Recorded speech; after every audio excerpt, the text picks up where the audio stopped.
வாழ்க வளமுடன். ஓம் நமச்சிவாய. அனைத்து தமிழ் உள்ளங்களுக்கும் வணக்கம். நாம் தற்போது 2025ஆம் ஆண்டின் இறுதியை நெருங்கிக் கொண்டிருக்கிறோம். 2026ஆம் ஆண்டின் முதல் மாதமான ஜனவரி மாதத்தில் நுழைய உள்ளோம்.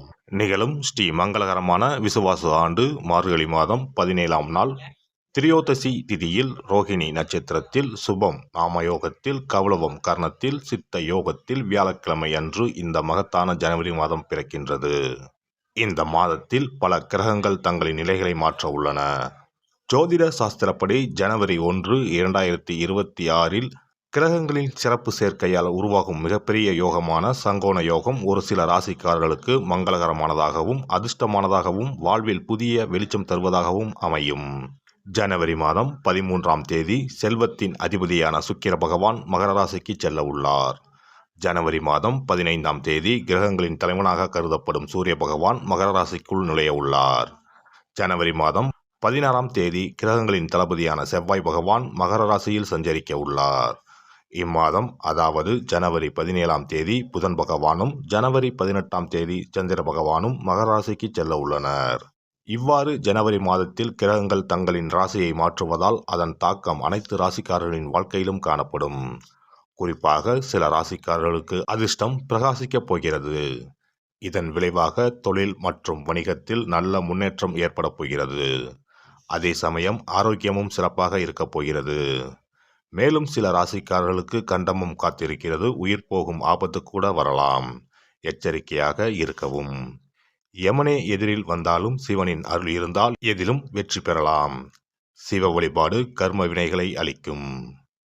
இந்த கிரகங்களின் பெயர்ச்சியால் இம்மாதம் உங்கள் வாழ்வில் நடக்க இருக்கும் சுப மற்றும் அசுப பலன்கள் என்ன என்பதனையும், அசுப பலன்கள் ஏற்படுமாயின் ராசிக்காரர்கள் செய்ய வேண்டிய பரிகாரம் என்ன, வழிபட வேண்டிய தெய்வம் யார் என்பதனை பற்றியும் விரிவாக காண்போம்.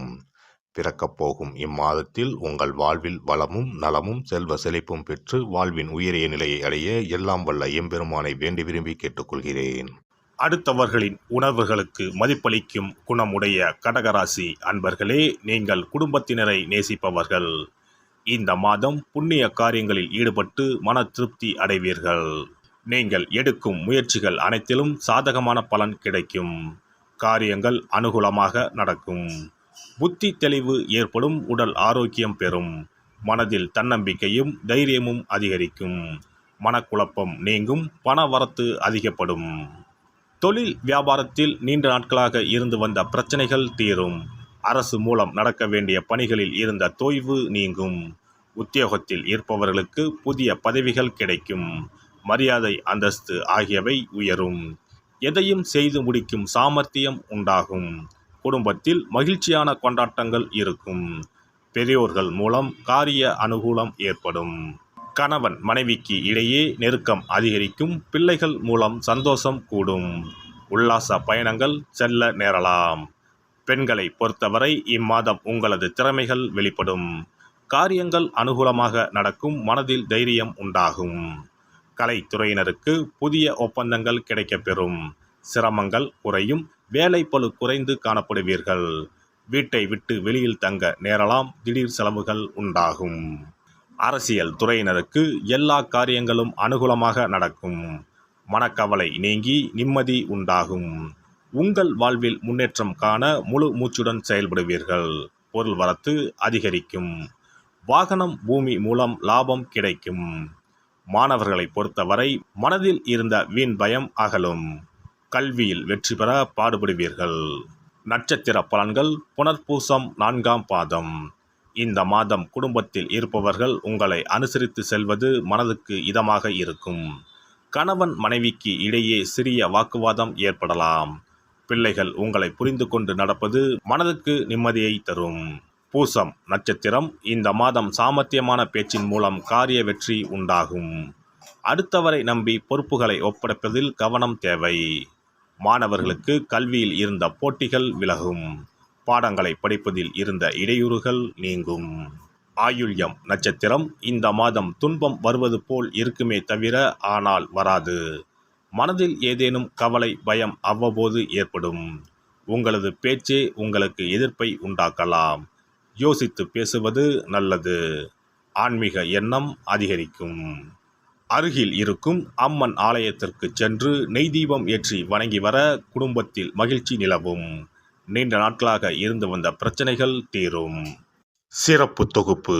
கண் திருஷ்டிகள் அகன்று தடைப்பட்டு கொண்டிருக்கும் காரியங்கள் நிறைவேற செய்ய வேண்டிய பரிகாரம் என்ன என்பதனை பற்றி காண்போம். வாழ்க்கையில் நல்ல நிலையில் இருந்தவர்கள் கூட திடீரென்று பொருளாதாரம் இழந்து மன கஷ்டங்களுடன் வாழும் நிலை ஏற்படும்.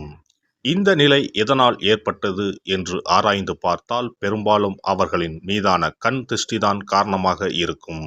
கல்லடி பட்டாலும் கண்ணடி படக்கூடாது என்று சொல்வார்கள் அல்லவா, அது உண்மைதான். இது போன்ற பிறரின் பொறாமை கொண்ட கண் திருஷ்டியினால் பலரின் வாழ்க்கை சிரமத்திற்கு ஆளாக நேரிடும். இது போன்ற கண் திருஷ்டிகளிலிருந்து எப்படி தப்பிப்பது? இருக்கவே இருக்கிறது எளிதாக கிடைக்கும் ஊமத்தஞ்செடி. தெய்வ சக்தி நிறைந்த செடியாக கருதப்படும் ஊமத்தஞ்செடியின் காய், பூ, இலைகள் என அனைத்தும் தீய சக்திகள் விரட்ட பரிகாரத்துக்கு பயன்படுகிறது. பொதுவாக ஊமத்தம் காய்க்கு கெடுதலை அகற்றக்கூடிய சக்தி உண்டு. நம் வீட்டில் உள்ள எதிர்மறை சக்தியை அகற்றுவதற்கு ஊமத்தங்காய் தீபம் சிறந்த பரிகாரமாகிறது. தெய்வீக மகத்துவம் நிறைந்த ஊமத்தங்காய் மற்றும் பூவையும் எடுத்துக்கொள்ளுங்கள். வீட்டுக்கு அருகில் இல்லை என்றால் நாட்டு மருந்து கடைகளில் கிடைக்கும். இந்த 2 பொருட்களையும் மஞ்சள் தண்ணீரை கொண்டு நன்றாக கழுவி விடுங்கள். சிறிது நேரம் அவற்றிலுள்ள ஈரம் போக ஆறவிட்டு பிறகு அவற்றை ஒரு மஞ்சள் துணியில் குலதெய்வத்தை வேண்டி ₹1 நாணயத்தோடு சேர்த்து முடிந்து வீட்டின் நிலைப்படியில் கட்டி தொங்க விடுங்கள். இந்த முடிச்சை வெள்ளிக்கிழமை அல்லது ஞாயிற்றுக்கிழமைகளில் தயார் செய்து வாசல் படியில் கட்டுவது சிறப்பு. தினமும் வீட்டில் தீபம் ஏற்றி காண்பிக்கும் போது இந்த முடிச்சுக்கும் காண்பிக்கவும். இதேபோல் ஊமத்தம் இலைகள் கிடைத்தால் அந்த இலைகளை சுத்தமான மஞ்சள் தண்ணீரில் கழுவிவிட்டு அவற்றை கொண்டு வீட்டில் இருக்கும் விநாயகருக்கு திங்கள் கிழமைகளில் தொடர்ந்து அர்ச்சனை செய்து வர வேண்டும். ஊமத்தம் பூவையும் விநாயகருக்கு சூட்டலாம். 3 வாரங்கள் தொடர்ந்து திங்கள் கிழமைகளில் விநாயகருக்கு ஊமத்தை இலையால் அர்ச்சனை செய்து ஊமத்தம் பூவை சூட்டி வழிபட்டால் வீட்டில் உள்ள கெட்ட சக்தி நடமாட்டம் மற்றும் கண் திருஷ்டிகள் தீரும். ஊமத்தம் செடியும் சிவபெருமானுக்கு உகந்த இலை ஆகும். இந்த ஊமத்தங்காய் வைத்து சிவபெருமானுக்கு தீபம் ஏற்றி வழிபடுவதன் மூலம் நமது பிரச்சனைகளில் இருந்து எளிதாக விடுபட முடியும். முதலில் 2 ஊமத்தங்காய்களை எடுத்துக்கொள்ள வேண்டும். அவற்றின் மீது முட்கள் இருப்பதால் மிகவும் கவனமாக கையாள வேண்டும். ஊமத்தங்காயின் காம்பு பகுதிகளை வெட்டி கொண்டு கத்தியை பயன்படுத்தி ஊமத்தங்காயின் உள்ளே இருக்கும் விதை பகுதியை முழுவதுமாக நீக்கிவிட வேண்டும். பின்னர் 2 அகல் விளக்குகள் மற்றும் விளக்கு வைப்பதற்கான 2 தட்டுகளை எடுத்து சுத்தம் செய்து அவற்றிற்கு மஞ்சள் குங்குமம் போட்டு வைத்துக் கொள்ள வேண்டும். பின்னர் 2 தட்டின் மீதும் ஒவ்வொரு அகல் விளக்கை வைத்துக் கொள்ள வேண்டும்.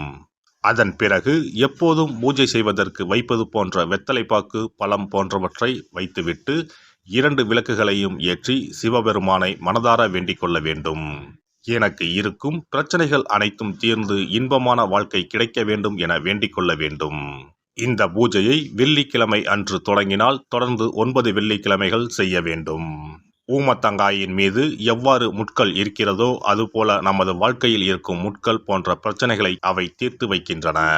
இந்த பூஜையை நாம் தொடர்ந்து செய்து வருவதால் நம் மீது இருக்கும் கண் திருஷ்டிகள் அகன்றுவிடும். தீராத துயரங்கள் தீர்ந்துவிடும். பணம், நகை நம்மிடம் பெருகி வரும். சிலருக்கு கையில் சுத்தமாக பணம் இருக்காது. வறுமை தாண்டவமாடும். கடன் தொல்லையால் கஷ்டப்படுவார்கள்.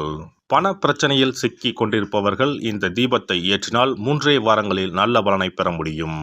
தொழிலில் நல்ல முன்னேற்றம் இருக்கும். கடன் பிரச்சனைகள் தீரும். உறவினர்களிடையே பகைமை இருந்தால் அவையும் மறைந்துவிடும். நோய்வாய் உள்ளவர்கள் இந்த தீபத்தை ஏற்றுவதன் மூலம் நல்ல பலனை பெற முடியும். பொதுவாகவே எந்த பரிகாரம் என்றாலும் அதை முழு நம்பிக்கையுடன் செய்தால் மட்டுமே முழு பலன் கிடைக்கும் என்பதை நினைவில் கொள்ளுங்கள்.